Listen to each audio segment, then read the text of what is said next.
So mga tol, nagtrastukan po si Ryan Garcia at Shakur Stevenson sa podcast ng Ring Magazine. Banat ni Shakur Stevenson, wawasakin daw niya ang wetpacks ni Ryan Garcia kung sakaling maglaban sila. Napanood nga din daw ni Shakur Stevenson ang laban ni Ryan Garcia kay Rolly Romero at natalo daw itong si Garcia. Buwelta naman ni Ryan Garcia kay Shakur Stevenson, paano daw siya nito mananockout? Wala naman daw itong power. Sabay banat ni Ryan Garcia na ibabalik daw niya ang dating ngipin ni Shakur Stevenson na may gap. Pinix daw ni Shakur Stevenson ang ngipin niya, kaya paghihiwalayin daw ulit yan ni Ryan Garcia. Kung mapapansin kasi mga tol, dikit-dikit na po ngayon ang ngipin ni Shakur Stevenson. Dati kasi, hiwa-hiwalay ang ngipin niya. Bro, I'm gonna knock that gap right back in your mouth. I'm gonna knock that gap into your mouth again.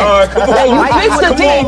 You fixed the teeth. But I'm gonna knock that right back in. Bam! Sa ngayon mga tol, mukhang malabo pa maglaban yung dalawa. Sa welterweight division na po kasi lumalaban si Ryan Garcia, habang si Shakur Stevenson aakyat pa lang sa super lightweight. Samantala, may reaksyon naman po si Ryan Garcia sa pag-strip ng WBC belt kay Crawford dahil sa hindi pagbayad ni Crawford ng sanctioning fee. Wika ni Ryan Garcia mga tol, medyo kaduwagan daw yung ginawa ni Crawford sa hindi pagbayad nito ng sanctioning fee sa WBC. Noong una, kailangan daw nito ang WBC at wala itong sinasabi. Ngayong nakakuha na daw ng pera si Crawford at manalo, sinasabi na daw nitong hindi nito kailangan ang WBC. So para kay Ryan Garcia mga tol, hindi niya gusto yung ginawa ni Crawford. Habang ang promoter ng Matchroom na si Eddie Hearn, hindi rin niya nagustuhan ang ginawa ni Crawford. Gusto daw ni Crawford na maging undisputed, kaya nga daw nito nilabanan si Canelo. Tapos sasabihin daw ni Crawford ngayon na hindi daw mahalaga ang WBC. Pero kung makikita daw itong si Crawford, dinidisplay pa daw nito ang belts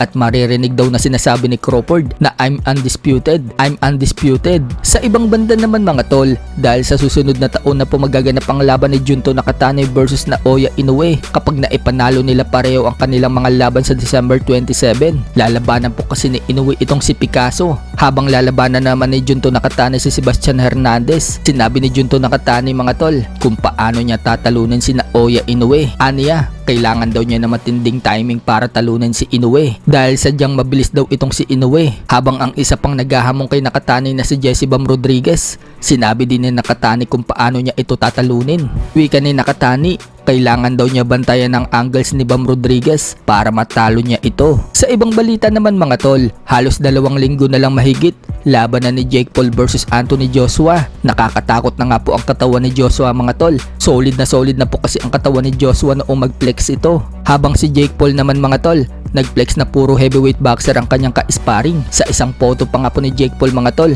may black eye ito at mukhang napalaban si Jake Paul sa mga ka-sparring nitong heavyweight.